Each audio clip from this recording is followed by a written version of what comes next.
Good afternoon, everyone.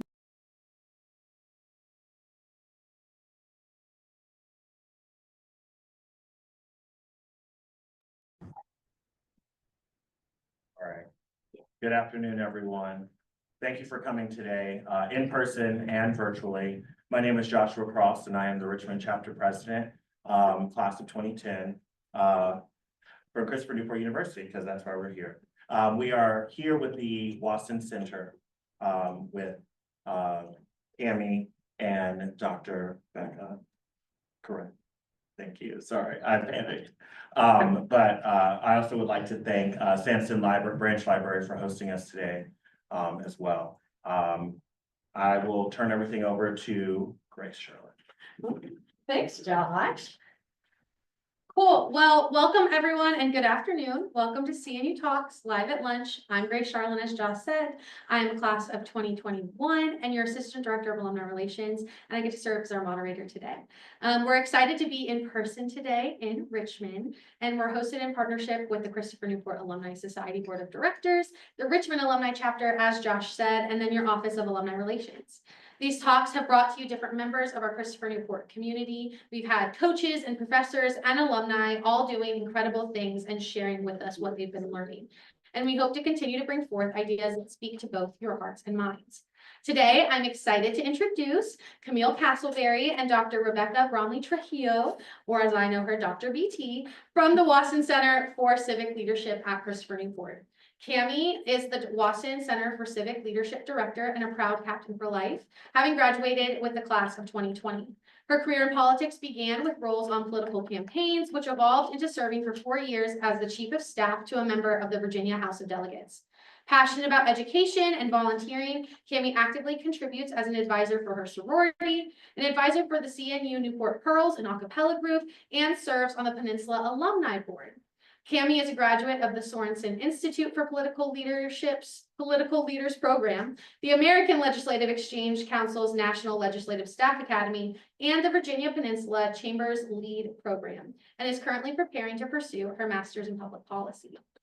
Dr. BT is the research lab director for the Wason Center, and she received her BA in political science from the University of Texas, San Antonio, and an MA and PhD in political science from Michigan State University. Her leadership explores state and local climate change policy efforts, the relationship between public opinion and public policy, and how science is used in the policy process. Her work appears in a number of journals, including the Review of Policy Research, Climate Change, and the Journal of Public Policy, among others. Prior to her appointment here at Christopher Newport, Dr. BT taught as an assistant professor at the University of Kentucky.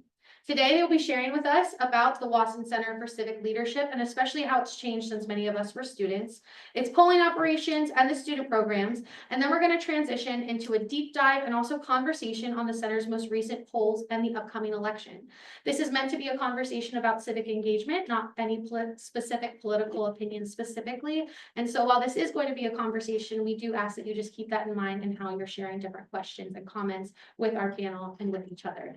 There will be time for questions both throughout and at the end. And for anyone who's watching online, I'll be monitoring our Q&A box and be happy to share those questions as they're sharing with us. And with that in mind, we should pass things over to Cami and Dr. BT. Thank you guys so much.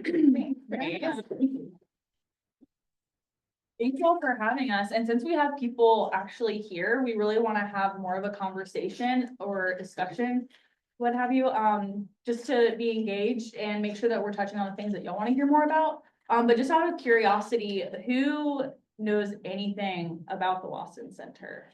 Like by a show of hands. Did anybody serve as a student caller? Really? I thought we'd have at least one. I was Okay, really- great. Sorry, one. I did too, so go Grace and I. Well, can anybody like say anything about like what they know about what the Wason Center does? If anything? If you don't know, that's fine. You're gonna know soon. Let's Sure. hear it, Grace. When I was a caller, we would call people and do like different polls. And like, I remember I worked when like the governor's race was going on. So we were normally calling to see like, which candidate did they prefer? Like where they fell on different like ideology. Yeah. Sure. So for the first 10 years of the Wason Center, it was known as the Judy Ford Wason Center for Public Policy. And it was solely because Judy and Harry Wason came to President Tribble and said, we want a center where students have the opportunity not only to learn about public policy, but also the opportunity to listen to voters. Because they felt like listening was something that was kind of taken for granted, and not very common among your average college student. So that's when they opened a 25 station call lab in McMurrin Hall, for students to have a on-campus job that paid them to sit on the phone and talk to voters and collect our survey data. After the first 10 years, they revisited, what did we want this next decade to look like? And that's when they made the reformation from the Wason Center for Public Policy to the Wason Center for Civic Leadership. And they added on to not only just having our polling, but adding on student programs, which is a $1 million endowed scholarship for students to have an $8,000 scholarship throughout their time at CNU. But it's all civic leadership based programs, but those students are also required to be in PLP. Was anybody in PLP? Yeah, kind of figured somebody would be in PLP. Yeah. So all of our students are not only PLP students, but they're also Wason scholars. They have to be both. And they have the opportunity to not only meet with lawmakers and people in Richmond and DC, but they also have the opportunity to meet with people in all sorts of career paths that we feel like are doing leadership well. Do you want to add anything to that? Yeah, so I mean, Cami gave a great representation of what we were, how we are now, and I actually got to watch it because when I started as the research director, it was really a survey operation, and so we were managing the call lab, all of these wonderful students making these calls, and they're getting to talk to voters, and it was really great. But you know, I think the new version of the Wason Center is even better. We're still doing the polling, but we're able to really work with students in a way that can lead them to become great leaders in our community. And I think that's foundational to what certainly Judy and Harry wanted at the beginning. And really it's about, okay, we're still serving the community and sharing information about public policy, about elections through the polling, but we're also building up these leaders and the students.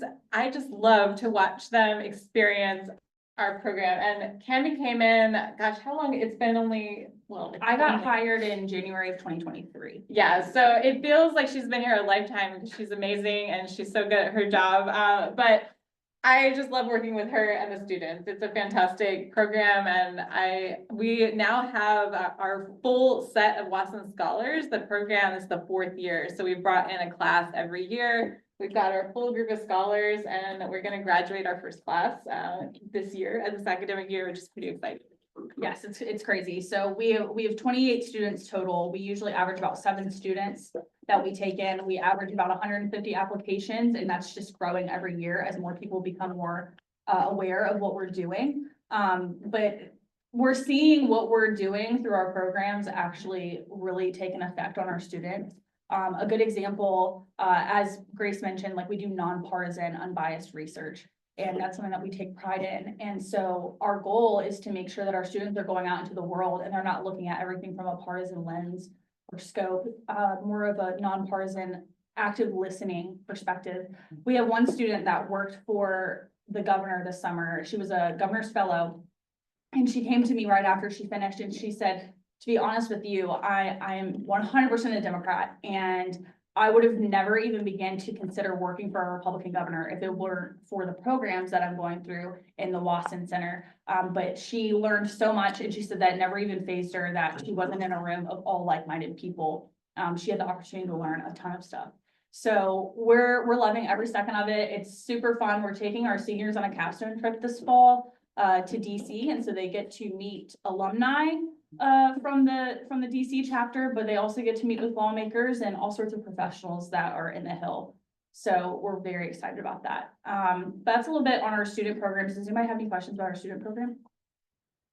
I was curious where a lot of the students are coming from, like degree wise, and mostly political science, communication. All over the place. We have Genuinely. music education majors. We have applied physics, mathematics, political science, psychology. They are all over the place, and we kind of take that into account when we're picking our classes, because obviously our application asks like what are they projecting that they want to study, and so we try to be thoughtful about that, so we have a diverse range of people that all think a little bit different. And I think it's cool because leadership, a lot of people think leaders and they think people that are working in government or politics, but certainly leaders are in every type of career. And so we're really helping to develop these leaders that will go out into very different fields and fulfill like really important missions. Anything else?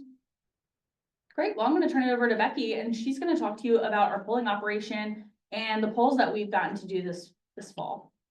Yes, so our polling operation, as Cami said, this has been going on for over a decade, and we really have become a well-known pollster, and we have a very reputable reputation. So we are nonpartisan, truly. It's very important to us to maintain that. And so in the writing of our questions and our analysis, we are objective. The point is to get information out to primarily Virginians, but also nationally. And so we've been recognized, if you've heard of 538, which is a prominent forecasting website, they rank pollsters, and we are ranked above well-known pollsters such as Gallup. This is reflective of our methodology. They also look at how closely we align with the actual outcome of elections. We get things right so very, very frequently, and we're very proud of that. And some of that is our methodology and how seriously we take it. It's also that we really know Virginians. So when we were polling Virginia, we understand how to model the population and who the likely voters are going to be and these sorts of things. And so some of our quality polling comes from experience, and really, now Provost Kidd, but Quentin Kidd kind of started this off, right? He's an amazing mentor to me, and, he's passed the reins primarily to me, but he's still involved. So certainly Quentin is still involved, the Wason Center. He's helping in the analysis of our polls. For the most part, I write the polls, but he's certainly a sounding board and looks over everything that we write. And just to kind of add his obviously long experience really matters. And for anyone that's ever tried to write a survey question, it's not easy. In fact, one of the things I really love to do in our survey program is work with the students on a survey every year. So our Wason scholars actually work with me on a survey, and that initial sort of writing of the questions, they find very challenging, but we work through that, and I help kind of guide them, showing them examples, and kind of, they really get to dig into the topics that they care about. And so they're really learning about polling, they're learning about what we do with that data. And so that's sort of a big picture of the survey operation. We are doing fewer polls than we used to, but that's partly because it's so much more expensive. Certainly, if you want to donate some money, we will always take money to do more surveys, because we would like to do more. In the fall, this election season, so we have done 2 polls of Congressional District 2, which is a very competitive congressional district in Virginia. Really, it's one of 2 clearly competitive districts, Virginia 7 and Virginia 2. And we also did a statewide poll that gets at the presidential election and also the US Senate race. And with all of our polls, it's not just about what we call the horse race, the competition between the candidates. We also always ask policy questions, because we want to know what are the issues people are really caring about, and how do they view the candidates on those issues. And so for both our Congressional District 2 survey and our statewide survey, we ask folks what issues are top of mind for them. We ask them which candidate they perceive to be better to handle those issues. And so it gives a good sense of kind of where the voters are at. Now, I know a lot of folks are skeptical of polls. I very much understand that, and there absolutely are modern polling challenges that we face. And so I will say, I'd love to take questions about polling. If you have concerns or things that you're just wondering about, I'm certainly able to answer that. I think it makes sense to kind of talk about polling generally, and then I can get into some of the things we found in our polls. Does that sound good to y'all? So does anyone have questions about polling in general? Yes. I do. Mr. So I find that a lot of people are restricting numbers on their phones that will not allow for somebody who's not in their contacts. Yep. So how are you overcoming in that? And is texting now a part of that methodology? That's a great question. So Yes, it's a real challenge because people are either automatically screening through something like Baxter's talking about, or they see a number they don't recognize, they just don't answer the phone. And so what this has done is it's made polling more costly because it takes longer to get people on the phone. What I can reassure you on is that people do actually answer the phone. It just takes longer, it costs more money, but we always go for the gold standard of, for a congressional district or statewide, 800. We get them every time. And it's also a very diverse population. And it's also very much close to the demographics of the population we're trying to describe, which is the main goal of polling, is to get a representative sample. And so when we're trying to reach people on the phone, we call them over and over, not immediately. Usually callbacks in the field are 5. So if you don't answer the first time, then your number stays in the sample that is being drawn from for the calls. It's random digit dialing, which is key to polling methodology. If you are not randomly surveying a population, it's not going to be representative. And so we are reaching people, it's just taking longer. The other thing I tend to hear a lot is, well, you're probably only calling landlines. No, we're definitely calling cell and land. Most of our surveys, we've got about 80% cell, in fact, that respond to the poll, 20% landline. That's a pretty typical balance that we see. So folks are answering, you're taking longer, might have to call a few times, but we absolutely are getting folks on the phone. Any differences between kind of who we're getting on the phone and the actual demographics of a population, we address through back-end weighting. That's a mathematical process. I'm happy to go into a little bit of that if you want.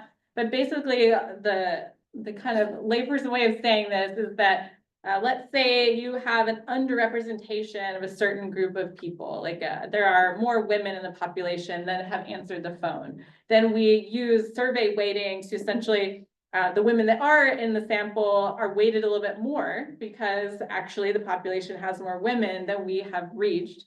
And so that helps ensure that really what you are seeing is a representative set of folks that have responded to the poll using the weighting as a kind of help to get us right on target. What else do we have? Question, how long are you on the phone with them? So it varies. Our election surveys are a little bit shorter because we want to get through them quickly so that we get our completes in a reasonable time frame, like a week. And so those polls are usually only like 3 minutes. For our longer policy surveys, those can be, I'd say the longest is like 12 minutes that we tend to have. And so we do, every year we do something called the State of the Commonwealth Survey. And we are asking on a range of policy issues that we expect the General Assembly to be taking up. And so those questions are a little bit longer because sometimes we have to describe the policy to them or give them a little bit of context. And so those are 12, sometimes a little bit longer on those calls, but usually no more than 12. Other questions? Yeah. Are there particular demographic groups that historically are more or less likely to answer calls? And have you been able to observe changes in that over time? Yes. Yes. So one of the most common modern polling challenges is what we call non-response bias, which means that the people that are more likely to answer the phone are somehow fundamentally different from the people that aren't. And where you've probably seen this the most is in presidential polling in the Trump era. So you might be aware that in 2016, a lot of the state level polls were off. The national polls were actually pretty on in 2016, but obviously with the Electoral College, it's the states that matter. And so those were off by about 4 points. And the primary explanation that I would say has the most evidence for is this, that Trump brought out a group of voters that had not traditionally participated in elections.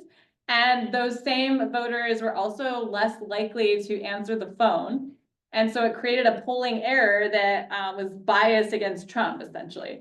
And so one of the reasons that that happened is that many pollsters were not waiting for education, which is an important demographic feature that fundamentally differentiates Trump voters and not Trump voters. And so they missed that because they weren't waiting for education. So after that kind of big mess, especially in like Wisconsin, there were some states that really were off in their polling. Most pollsters started waiting for education, but it doesn't mean there aren't new challenges that come up. So what I would say is, like, when we look at our national and state level polls today on the presidential race, they're meaningful and that they can tell us some trends that are happening. Like if a bunch of polls are all showing movement for a candidate, you can take that seriously. That's really happening. But it's still possible that we're missing chunks of the population that are not answering the phone. And this time around, there's certainly the same concern that Trump voters are still not answering the phone. That's still there. There's also kind of a similar concern on the Harris side now, though, because she is a unique candidate who came in an unusual way. She really seems to have driven up voter registration among young women. And many of the polls are probably not fully accounting for that. And so this time, it's really a question of, okay, if there's an error that's biased against Trump, but there might also be one biased against Harris. Do they cancel each other out? Do they, is one more serious than the other? We won't know until after the election. How exciting. So that's fun. And so what I will say is anyone that tells you they are totally sure who's going to win this election, they're either lying to themselves or lying to you or both. It's a coin flip, and that's because we just don't know exactly what the electorate's going to look like, and we don't know exactly who is choosing to not answer the phone and creating that non-response bias you're talking about. Other questions? Yes. Given the changing demographics that we see these days, is the idea of a block within a given demographic that will reliably go one way or the other, is that myth, or is there any factual basis to that? So I would say that there are some kind of clear coalitions that tend to align with each respective political party, and that some of them have been very stable for quite some time. And then there are others where we won't really know that they have shifted in a meaningful way until after an election.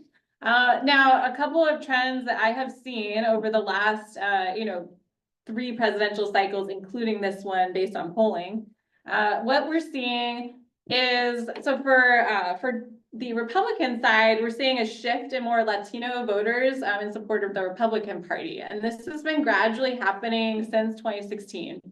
And so that's a trend that we're seeing. We've got a lot of evidence that that's happening, and we'll have to see if it's still continuing or if it's kind of hit a point where it's not really shifting as much this election. Another trend we're seeing that benefits the other side, so benefits Democrats, is that college-educated voters have heavily shifted to the Democratic Party. It used to be there was not this really clear divide between those with college degrees and those without. Now there really is, and because college-educated voters vote more regularly, it benefits the Democratic Party. And so there was a time when people thought a really high turnout election always benefited Democrats. I can tell you that is absolutely no longer true, because if it's a really high turnout election, actually that might mean that there are a lot of Republicans that are turning out that had not previously, and that's like Glenn Youngkin's victory. You look at the data on voter turnout for Youngkin, he drove up turnout to a level people had never seen in rural Virginia.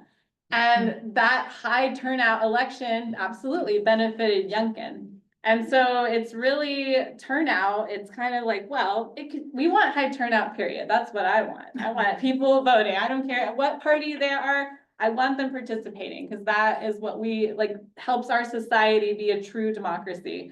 And so in the end, I kind of wish parties wouldn't focus on depressing turnout in some groups and raising it in others. We want high turnout regardless. We want to win in a fair contest where, everybody's participating. And so there's some trends that are changing though, and that's the college educated one is one. Also kind of embedded in that is a suburban shift.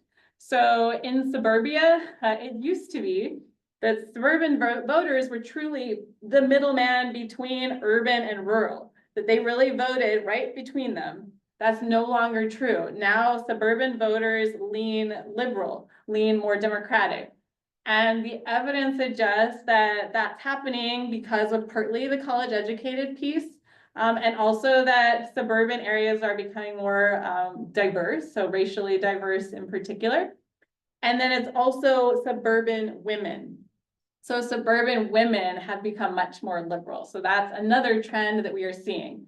But the things that are staying the same, I mean, it's still pretty consistent that the Republican Party is getting more religious affiliated voters, for instance.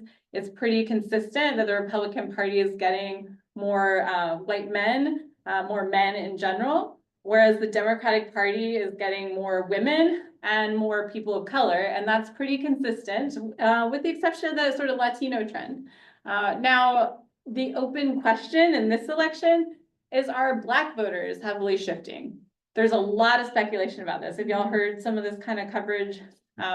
So yeah, some people are seeing in the polling data that maybe Black men in particular are a little bit more hesitant about the Democratic Party this go around. And so I'd say we have limited data to answer that. We need to see what happens on election day. Thus far, it hasn't happened, some meaningful shift, but I'm not saying it couldn't happen, and that's something we'll look for. Other questions? Yes. I was reading something the other day where it said both presidential campaigns are ignoring national polls and focusing on internal polling. Sure. What is the difference between the two, and why would a campaign choose to do that instead of a CNU or Quinnipiac, Gallup, and so on? Yeah, no, that's a great question. I think, so part of it is that national polls tell us a big picture about where the nation is, but they don't tell candidates precisely how things are going in those swing states that are most important. And there are quite a few polls though of the swing states. And I think internal polls, maybe they really want to understand how a message is playing for a certain demographic. So in fact, internal polls that may focus on a particular demographic group, try to oversample a group to see how the messaging is looking there. So their polling might look fundamentally different from a statewide or a national poll. And Cami can probably also speak to this because she has worked for a state representative, and they certainly do internal polling and making all kinds of campaign decisions. So I don't know if you wanted to share anything about that. Yeah, I obviously don't know at the national level, but just from my experience working on campaigns, oftentimes, especially in your primaries, that's when they're very, very popular because you're trying to figure out like which portion of your district, just like from a more like national scope, you're trying to figure out where your problems are. And if they can more so like deep dive into a certain state, as what Becky was saying, like if they're worried about PA or if they're worried about Virginia, North Carolina, they can just do a deep dive in whichever portion of that state that they care about. Which we're not obviously doing that. We're doing something like statewide for Virginia.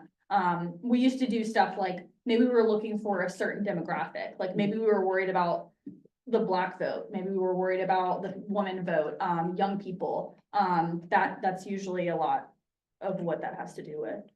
Yeah, yeah, that's perfect. Yeah, so it's fundamentally different. And I will say, sometimes you'll see internal polls released publicly. That's not smart. Yeah, it's and people are like, well, should I trust that poll? It's an internal poll. So I'll give you kind of a couple perspectives on that. They release internal polls that they want to release. Yeah. So if they have an internal poll that looks bad for them, no, they're not going to release it.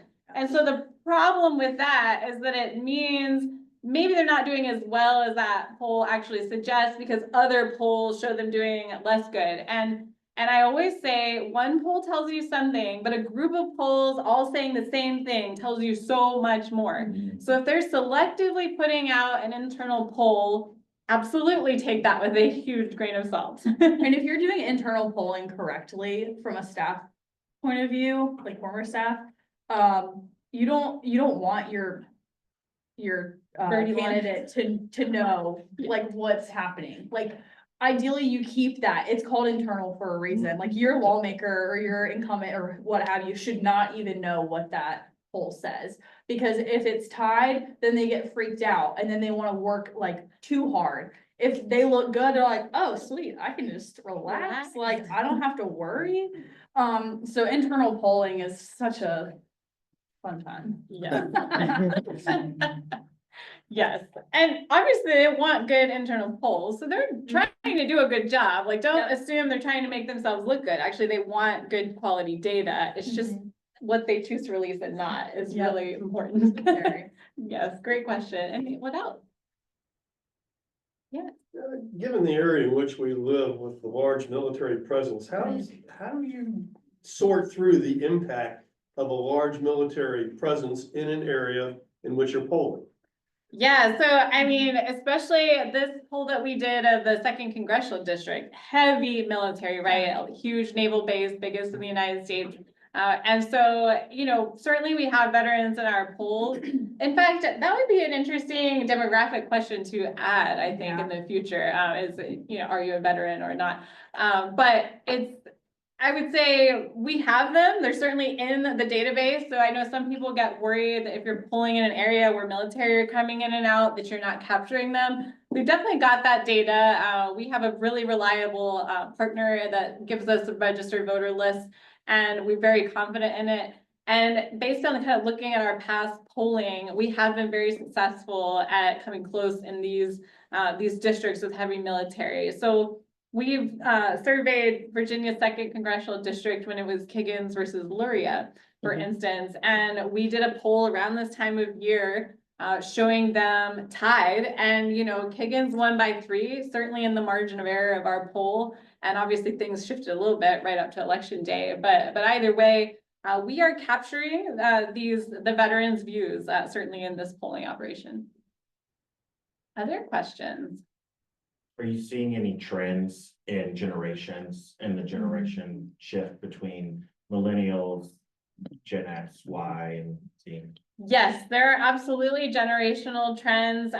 Younger voters are, I know you probably hear this a lot, they tend to be more liberal, and it used to be that certain generations became a little more conservative as they aged. The millennial generation, which is my generation, has actually not become more conservative as they've aged. They've, in fact, some of them become more liberal. So that's sort of an interesting dynamic that we're seeing there. I would love to do a generation poll, though. This is something I've actually been wanting. It's very nerdy, I know.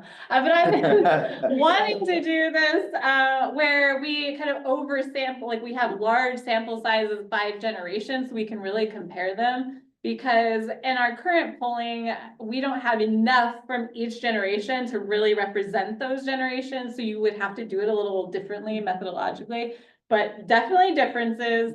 And in fact, we are in the midst of doing a CNU student survey. This is the first time we've done this, and our Wason scholars worked with me on this survey. They're very proud of it. It's a great survey, gets at a lot of different policy issues and also who our CNU students intend to vote for in this election. And I'm so curious to see, because we put some of the same questions in the CNU student survey as in our statewide survey. So we'll actually be able to compare our students to the state population. And so it's in the field right now. We're getting lots of responses. I can't wait to see the data, but I'm certain there will be differences, partly because of generational difference. Yeah, it will be interesting to see the results of that, because we're obviously looking at like 18 to like 22-year-olds. So finding out where they are, especially just our campus as a whole, is going to be interesting, seeing what that electorate looks like. Yeah, actually the hope is to expand that to other universities. So this is our trying it out with CNU first, but we want to try to partner with other universities in Virginia and have them all of us give the same survey to our student population so we can see, is there something unique to CNU and their political values? And as someone who teaches political science, I see a whole range of viewpoints in my classes. I think it's fantastic that our students really come in with very different thoughts and they're very respectful to each other on that, and it's really nice to see. Other questions? Yeah. So, I mean, are there any, so you had mentioned that it can be, at times you have to wait certain responses from certain demographics if it's hard to get a hold of those people within those demographics. Do you run into any kind of confounding factors? I mean, I don't think baggage is the right term, but obviously, you know, if you're speaking to someone and making assumptions about, you know, their political bent or economic Yeah. status or whatever it is, are there confounding factors that might get pulled in? If With you're the weighting? focusing? Yeah. Yeah, so it's a great question. Weighting really only works if you already have a pretty decent sample. So let's say you really are off and you got very few respondents of a certain demographic and you use weighting to correct for that, it will absolutely not work because of what you're describing. I mean, if I try to represent the views of all young women with like 5 respondents, well, I'm just guessing those 5 young women do not think like all young women. And so that's a problem. And so for us, when we get the data in, you know, we do a check of our demographics before we do any weighting. And if we are really off in an area, like, then we're not releasing a survey we're not confident in. And so we haven't run into that problem where we're so far off that the weighting is not going to work. We really feel very confident in our methodology. And it also affects our margin of error. So when you see that number, margin of error reported for any survey, we put up a very, what I would call conservative margin of error because we include something called the design effect. And this is where we get super nerdy here. The design effect accounts for the weighting. The fact that we are entering in some uncertainty when we do survey weighting, and that should be accounted for in a margin of error. Not all pollsters report a design effect. So sometimes you'll see a survey say they have a margin of error of like ±2. Sometimes that's real. Sometimes they're just not including their design effect, which is usually between 1 and 2. So actually it's a margin of error of 4, something of that nature. We take our job very seriously. We're reporting the best stats. And so if our weighting, we're having to weight a certain demographic more than we feel fully comfortable with, that's going to come through in that margin of error. So it gives you that sense that, okay, this is where the level of certainty about this poll arrives. You know, this is where it falls in the middle of that margin of error. Other questions? Speaking of polls, just transitioning, what are some of the common issues that are like top of mind for Virginians, or maybe even in the 2 areas that are 2 and 7 that y'all found? Yeah, absolutely. So I'll speak to the poll that we just released today. And then I can also talk about our statewide poll as well. So in Virginia too, the 3 top of mind issues, number 1, inflation and the economy. That's about 30% of folks are saying that's their top of mind issue. That's followed by threats to democracy.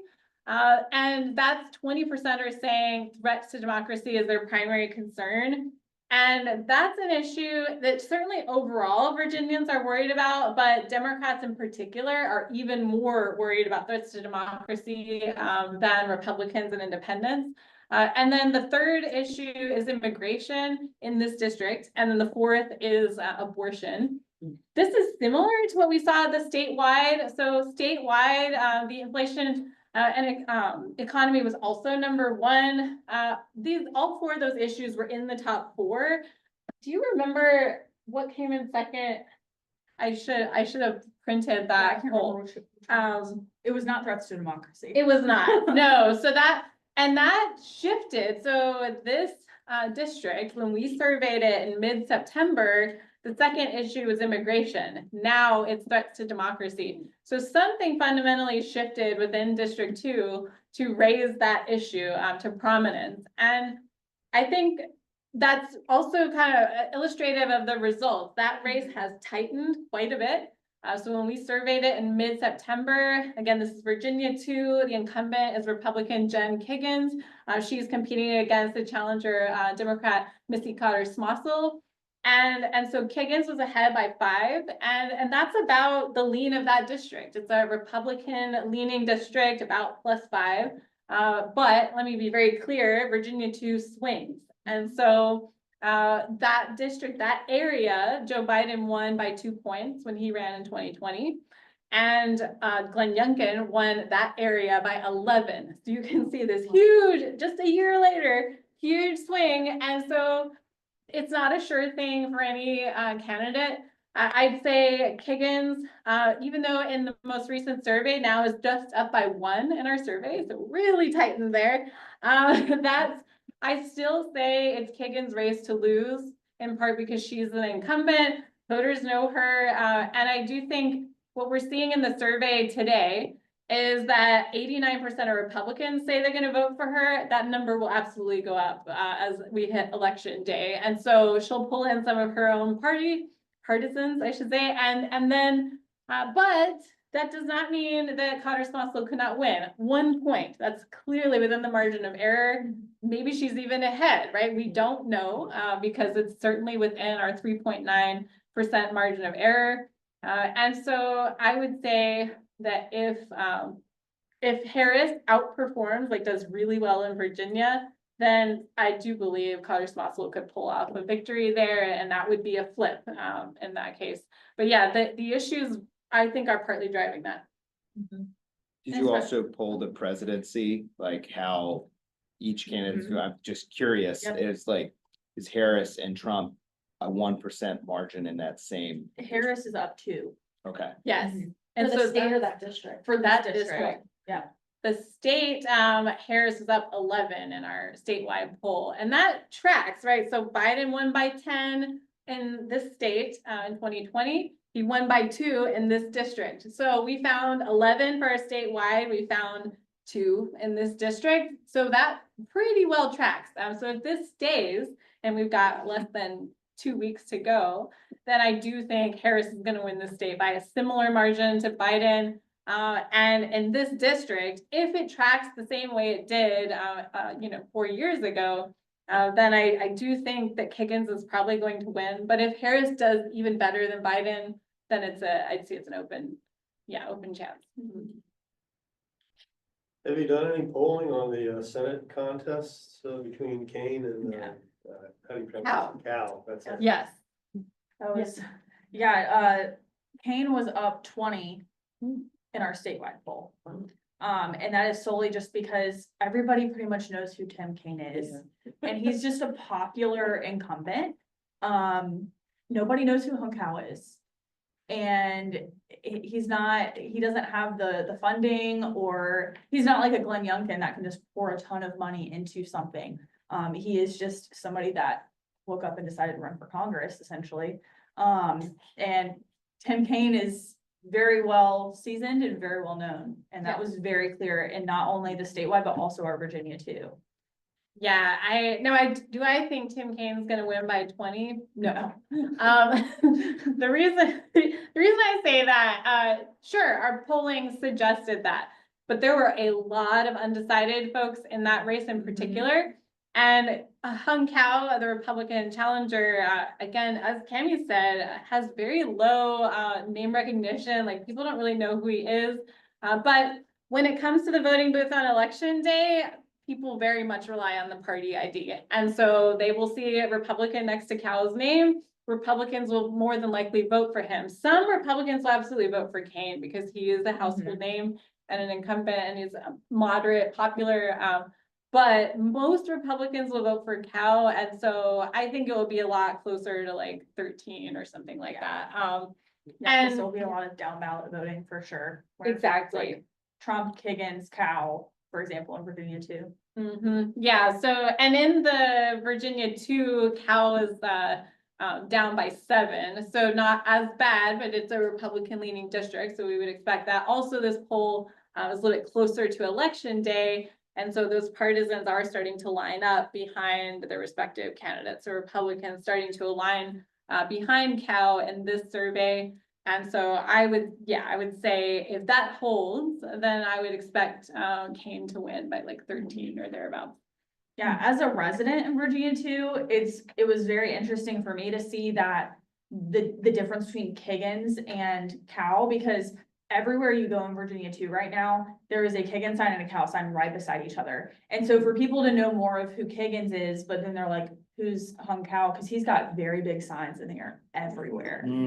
Signs don't vote, but you can definitely see them. So Absolutely true, yes. What else we got? Any questions? So it seems like with the expansion of early voting, and it's a little different everywhere, at least from state to state. Has that influenced polling at all or outcomes in any way?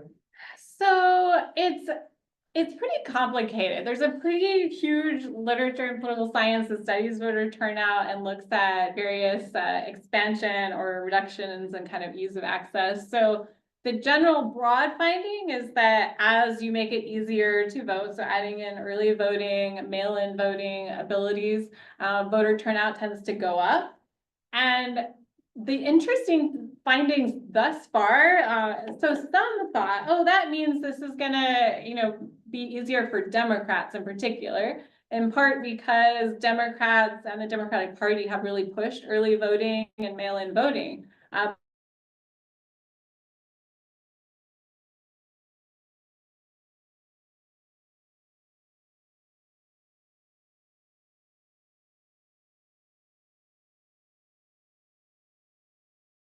But I absolutely expect a shift in that this election, in part because Governor Youngkin has been much more supportive of mail-in voting and early voting than most Republican candidates have, or Republican office holders. And so Republicans are warming to the idea a bit. And so I expect Republicans' use of early voting to go up relative to 2020. But it doesn't necessarily have a net change. Maybe it just means instead of voting on election day, they're voting early in person, but they still would have voted regardless. So it might have a little bit of an impact on turnout, but not huge. And I don't think a partisan one necessarily. Other questions? I was gonna ask, how do you guys pick the polls that you're gonna, go out and do in the state? What's your kind of methodology behind selecting what things you want to do? It's a great question. So, I mean, Cami and I, Quentin, Tom Kramer often is a part of this discussion. We kind of set out our agenda for the year, what polls we want to do. And it's with the congressional districts, we try to pick, well, we always pick something that we know is going to be competitive or we expect to be competitive. And obviously we could have gone with Virginia 7 or 2. These are both highly competitive congressional districts. We picked 2 in part because it does encompass a bit of Hampton Roads, the community that we live in. And so that's a big part of it. Why we surveyed it twice, we knew there would be shifts. And it's really important to kind of see how that evolves. And so if we just surveyed it the one time in mid-September, we wouldn't really be right. We want to be right. We want to see how things are trending, and certainly things have changed, and this shows that. And so, but we all, I mean, any like additions to, I mean, we have these conversations and. Yeah, I mean, this is my second year being a part of the polling operation, and we obviously do the State of the Commonwealth every year, but we do sit around the table and discuss, we always ask these questions, but what else could we ask about? Like, I know we talked about this past year, like casinos are becoming a thing. Should we like get a pulse on that? Like, it's all about what's going on in that year and what we think is going to be important and top of mind for General Assembly members as we go into the legislative session. But then when it comes to elections, we live in a wonderful place where we have a Super Bowl for political nerds every year called elections. And so we always have elections that we can pull. And as she said, obviously it's presidential, we have to pull the presidential, but it makes the most sense, especially with the news outlets, for coverage purposes, that Virginia 2 is the one that makes the most sense for us to pull. Yeah, and I know I didn't really tap into the issue decisions, but in the State of the Commonwealth, as Cami said, we're thinking about what are the issues that are really on people's minds and that the members of the General Assembly are raising, that the governor is raising. So I'll have students working on this too, like let's scour the news media. What are they covering? What are the issues they're expecting to see the General Assembly cover? We also talk to members of the General Assembly. We've got great connections with many folks from both sides of the aisle. And so we will ask them, like, what are going to be the big issues that you're debating? We try to survey things where we expect there to be some contention, but also areas where there's actually bipartisanship, because it's really important to me that Virginians know that actually they share a lot of common ground. Every single state of the Commonwealth, there are questions where a large majority of Virginians support them, both Republicans and Democrats. And I really want people to see that. I don't want them just seeing, oh, this is where we're, butting heads and oh, Democrats see it this way, Republicans see it this way. Because the truth is, there's so much more common ground than people think there is. And so that plays into our decisions as well. So I guess come January, you'll start working on plans for the gubernatorial election. Yes. It's gonna be fascinating. It's been a weird, pre-primary season. There's only one candidate now on each side. Originally, there were two Democrats that had thrown their hat into the ring. Now it's just Spanberger. Will someone Yeah. challenge her? I don't know on the Democratic side. I don't know, but that's a good example of a question where we all talked about like, what would be fun for us to throw into this poll? So when we had Richmond Mayor LeVar Stoney and Congresswoman Abigail Spanberger both running for the Democratic nomination for governor, we decided to throw that question into one of our polls this year, just to kind of gauge like, hey, these two Democrats are running, who would you vote for? And I can't remember exactly how bad the number was, but there was just a general majority of Virginians that were like, who is LeVar Stoney? Because if you don't live in Richmond or around Richmond, or you haven't worked in Richmond, you really don't know who he is. And that is a very big reason I would say why he ended up deciding to run for lieutenant governor instead. Yes. So, yeah. So do you think you'll pull the LG race then? Oh, that would That be one- really that seems interesting. Like, at least in Richmond, that one. It's everyone's- much more Right. competitive, so I think Yeah. that would be very Yeah, 'cause, interesting. I mean, right now we only have one candidate on both sides that are running for governor. Yeah. Right? Yeah. That's So we right. have Winsome Sears running for governor. We have Abigail Spanberger running for governor. We suspect that Jason Miyares will probably just run for AG again. We're gonna probably have Jay Jones and a couple of other folks from the, there's a lot that's gonna go on there. It'll be really fun. I'm really excited. Yeah.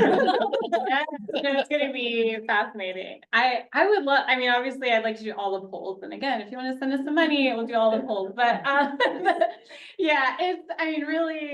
think the lieutenant governor's race, the AG race would be really cool to poll. We usually poll those, or not usually, we always poll those statewide once we get to the general, but I think it would be really nice to do a primary poll. So we'll see what we've got funds to do. And, we always have these conversations, what's going to be most meaningful.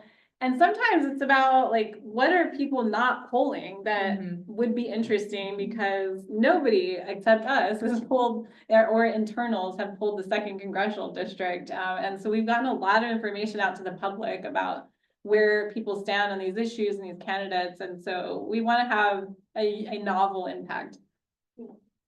This is more out of curiosity, but how much do polls cost? Yeah, so our shorter election polls that are like 3 minutes, those are costing like $28,000. The longer polls, those longer ones are like 38, 40.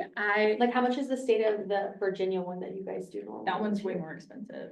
So Way more, but it's more expensive. yeah, and national polling is even more, like, so if we can do national polls, we try to focus on Virginia, but we actually are gonna be likely partnering with an organization to do a national education poll.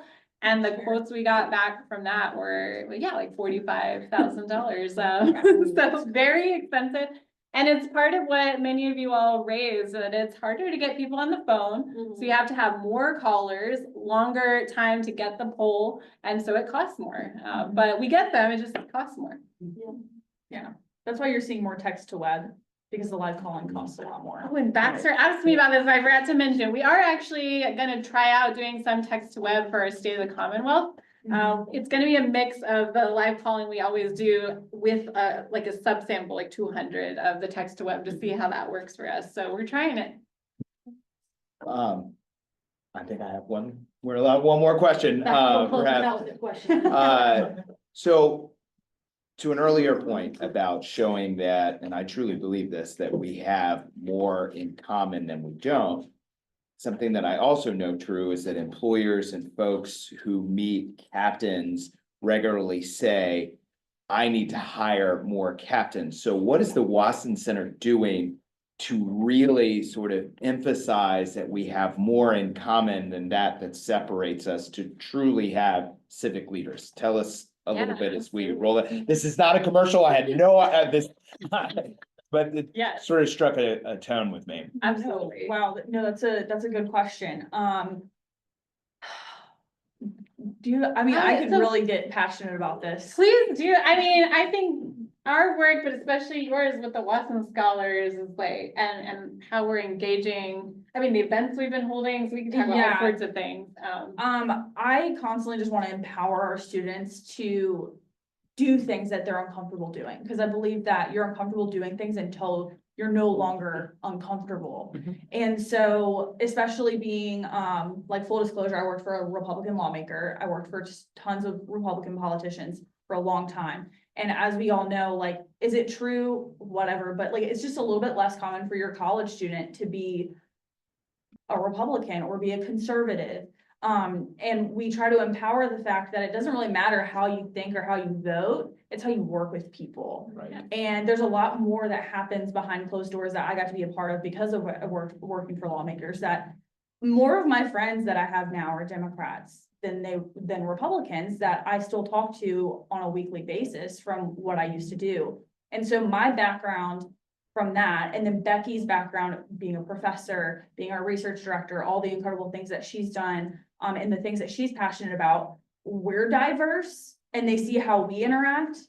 And that alone is huge. And the fact that all the students in the classroom, they don't all like something like me and something like her, but they see how we work together and what we're giving back to them and how we're bringing in people to be with them that are in professional capacities that they want to go into, that are from all sides of the spectrum. We're not just trying to expose them to one certain portion of Virginians. And so as we continue to bring in these folks, whether it's our events where we have like big corporations or big banks that are sponsoring our events, the students get to network and learn how to network, but they're also just seeing what we're doing in our small discussion groups and our one-on-ones with our distinguished Virginians.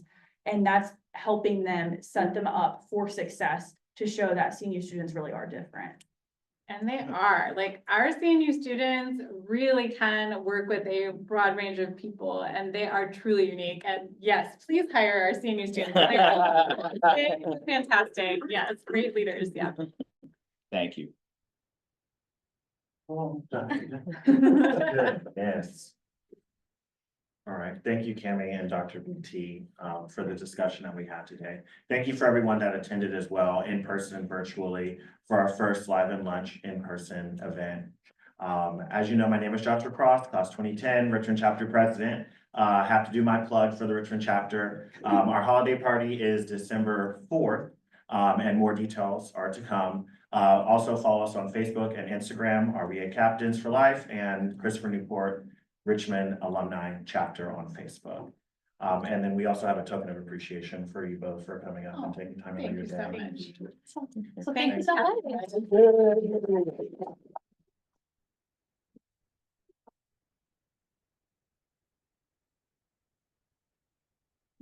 You. Welcome. And please. Yeah.